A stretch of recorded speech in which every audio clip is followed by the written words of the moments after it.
जय श्री कृष्ण मित्रों। 28 तारीख को पूर्णिमा है, आश्विन शुक्ल पक्ष की पूर्णिमा। इस पूर्णिमा का बड़ा महत्व होता है। इस दिन कोजागरी व्रत होता है, शरद पूर्णिमा होती है और लक्ष्मी की भी पूजा की जाती है।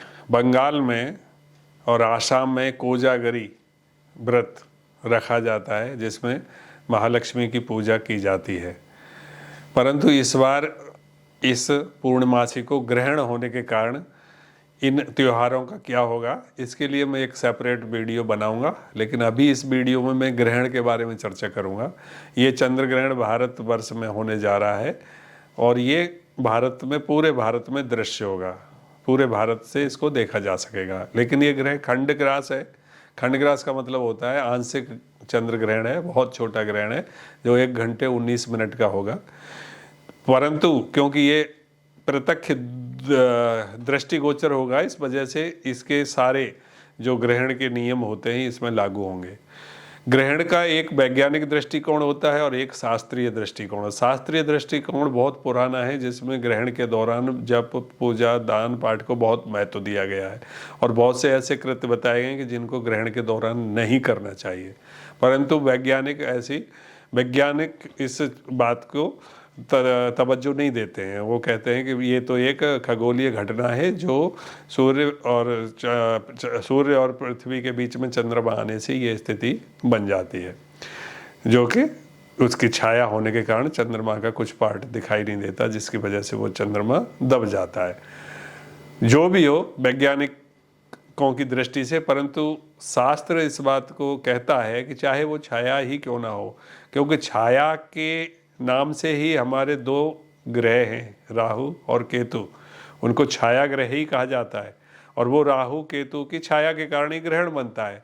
तो डेफिनेटली ज्योतिष में इसका पॉइंट बनता है कि ग्रहण के दौरान क्या चीज़ें करनी चाहिए, क्या चीज़ें नहीं करनी चाहिए। इन चीज़ों की चर्चा करने से पहले मैं आपको बता देता हूँ कि ग्रहण का प्रारंभ काल पूरे भारतवर्ष में 1:05 से शुरू होगा, प्रारंभ काल, और ग्रहण का जो मध्य काल है वो 1:44 पर होगा और ग्रहण का समाप्ति काल 2:24 पर होगा।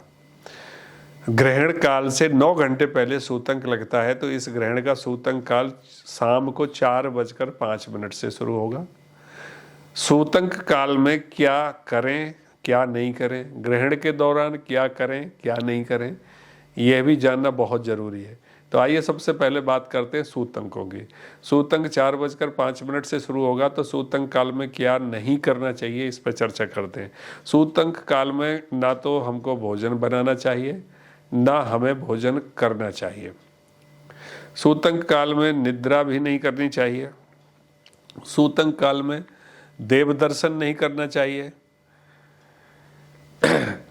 और सूतंक काल से लेकर के पूरे ग्रहण तक गर्भिणी स्त्री द्वारा चाकू या कैंची, इन चीज़ों के द्वारा कोई भी फल या वस्त्र आदि काटने नहीं चाहिए। ऐसा हमारे शास्त्रों में मान्यता है कि गर्भिणी स्त्री को विशेष ध्यान रखना चाहिए।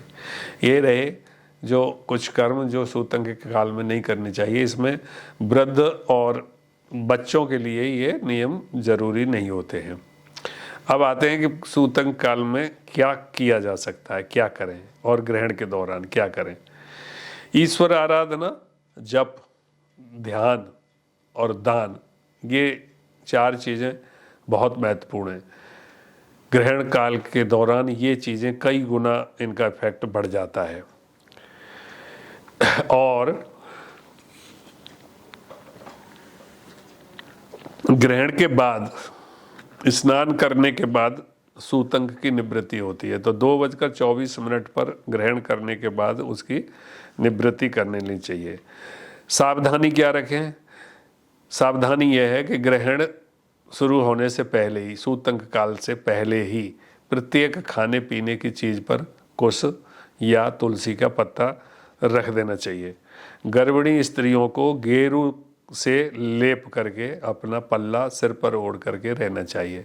जो साड़ी का पल्ला है उसको गेरू से उसको लाल कर लो। गेरू आता है एक लाल कलर का, उसको घोल करके उसको लगा लेना चाहिए कपड़ों पे।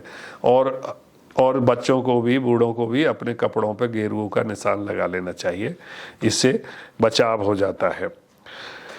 और ये सारी चीज़ें इस ग्रहण के दौरान कर सकते हैं। अब बात करते हैं कि ये जो ग्रहण है इसका फल क्या होगा।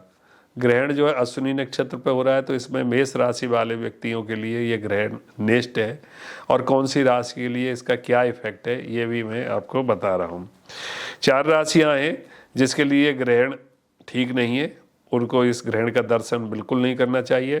पहली राशि है मेष, दूसरी कर्क, और तीसरी वृश्चिक, और चौथी मीन राशि। तो अर्थात मेष, वृश्चिक, कर्क और मीन राशि वाले व्यक्तियों को ग्रहण का दर्शन नहीं करना चाहिए, जब ध्यान और इसमें भाग लेना चाहिए।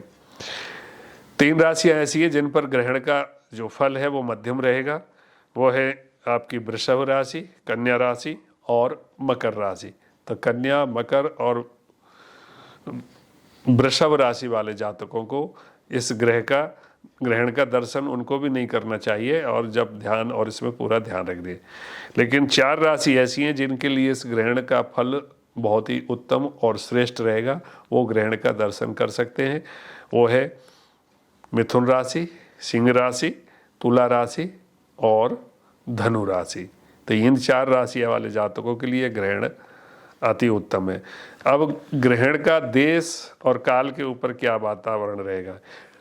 ऐसा अक्सर होता है कि ग्रहण के आसपास में प्राकृतिक आपदाओं की संख्या बढ़ जाती है। तो इस ग्रहण का कारण, क्योंकि मेष राशि में हो रहा है, तो मेष राशि के स्वामी मंगल हैं। मंगल अग्नि के कारक हैं, हथियारों के कारक हैं, हिंसक चीज़ों के कारक हैं। तो ये सारी चीज़ों में वृद्धि हो सकती है, विशेष करके दक्षिण भारत के तेलंगाना राज्य में, और उत्तर भारत के आपके हिमाचल प्रदेश और पहाड़ी इलाकों में ये भूस्खलन की घटनाएं या ज्वालामुखी या तुम्हारा भूकंप, ये प्राकृतिक आपदाएं अवश्यंभावी हैं।